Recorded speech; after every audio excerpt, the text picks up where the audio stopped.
অস্ত্র হাতে, দা হাতে, কুড়োল হাতে মানুষ শিক্ষা প্রতিষ্ঠানগুলোয় ঢুকছে, মানুষকে নির্মমভাবে হত্যা করার চেষ্টা করছে। বাংলাদেশে ভাত খাই আর কুলি ফেলে ইন্ডিয়ায়, এইরকম একটা বর্ডার অঞ্চলের বাড়ি আমার। এই অঞ্চলের মানুষ সারাদিন পরিশ্রম করে আর দিন শেষে চার দোকানে এসে টকশো করে নিজেরা নিজেদের মতোই ভালো থাকার জন্য। সেই টকশোর কিছু কথা আজকে এই মহান সংসদে বলতে চাই। মাননীয় স্পিকার, বর্তমান প্রধানমন্ত্রীর সহজ সাবলীলভাবে চলাফেরা যে উদ্যোগ তিনি গ্রহণ করেছেন, সেই উদ্যোগগুলো অত্যন্ত চমৎকারভাবে সাধারণ মানুষ গ্রহণ করে। কিন্তু সাধারণ মানুষ এই কথা বলার পর আবার তিনারা বলেন, এই ভালো একজন প্রধানমন্ত্রীর পরেও বাংলাদেশের শিক্ষা প্রতিষ্ঠানগুলো এখনো অস্ত্রের ঝনঝনিনি কি কারণে হচ্ছে, কি কারণে অস্ত্র হাতে, দা হাতে, কুড়োল হাতে মানুষ শিক্ষা প্রতিষ্ঠানগুলোয় ঢুকছে, মানুষকে নির্মমভাবে হত্যা করার চেষ্টা করছে। মাননীয় স্পিকার, আমার অঞ্চলে শুধুমাত্র গরু কেনাকে কেন্দ্র করে আপন সহোদর ভাইকে দিনের বেলায় পিটিয়ে হত্যা করেছিল, তার বিচার এখনো হয়নি।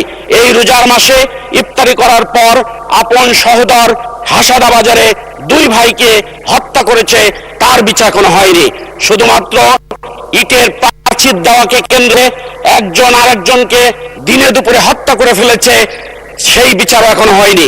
ভিজিয়ে চাউল নিয়ে গ্যাঞ্জামের পর এক দল আর এক দলের উপরে চড়া হয়ে তাকে হত্যা করেছে, সে বিচারও এখন হয়নি। বাংলাদেশের নয়, আমার অঞ্চলের মানুষ বলেন, বর্তমান স্বরাষ্ট্রমন্ত্রী অত্যন্ত চমৎকার, অত্যন্ত সুন্দর কথা বলেন, দাড়ি কমা সেমিকোলন দিয়ে কথা বলতে পারেন। এত স্মার্ট স্বরাষ্ট্রমন্ত্রী আমরা আর কোনোদিন পাইনি।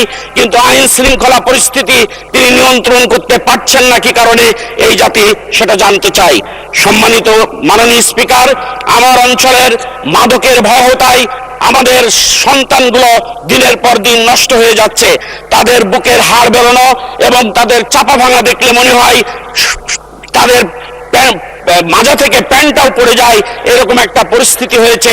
এই অঞ্চলে একটা রিহ্যাব সেন্টার তৈরির মাধ্যমে মাদক দ্রব্য নিয়ন্ত্রণের জন্য আমি আহ্বান করছি।